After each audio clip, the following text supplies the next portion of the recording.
1/70 చట్టాన్ని సవరించాలన్న స్పీకర్ అయ్యన్న పాత్రుడి వ్యాఖ్యలపై ఆదివాసులు భగ్గుమంటున్నారు. ఆయన వ్యాఖ్యలకు నిరసనగా ఏలూరు ఏజెన్సీలో 48 గంటల బంద్కు దిగారు. బుట్టాయిగూడెం, పోలవరం, జిలుగుమిల్లి, కక్కునూరు, వెల్లురుపాడు మండలాల్లో బంద్ కొనసాగుతోంది. ప్రభుత్వ కార్యాలయాలు, స్కూల్, షాపులు మూసివేసి స్వచ్ఛందంగా బంద్ నిర్వహిస్తున్నాయి. అయ్యన్న పాత్రుడు తన వ్యాఖ్యలను వెనక్కి తీసుకుని క్షమాపణలు చెప్పాలని ఆదివాసీలు డిమాండ్ చేశారు.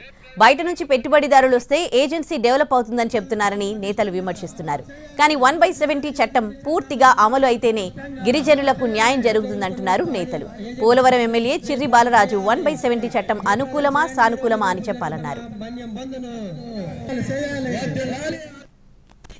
ఓఎస్ఎస్ ఫర్టిలిటీలో సైన్స్ ఇంకా ఓఎస్ఎస్ హెల్ప్ తో ఎందరి కలలు నిజమయ్యాయి. In the good hands of science. Mummy daddy అవ్వాలంటే ఓఎస్ఎస్ కి కాల్ చేయండి.